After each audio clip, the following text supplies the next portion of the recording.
Existe um selo sobre a minha vida que ninguém pode apagar. É a marca da promessa do Deus vivo sobre mim. Eu fui marcado pela promessa de Deus. Aleluia!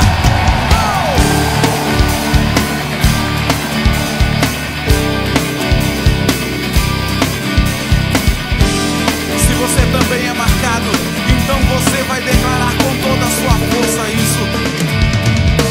Se tentam destruir-me, zombando da minha fé e até tramam contra mim. Querem entulhar meus poços, querem frustrar meus sonhos e me fazer desistir. Mas quem vai apagar o selo que há em mim, a marca da promessa que Ele me fez? E quem vai me impedir se decidido estou? Pois quem me prometeu é fiel pra cumprir.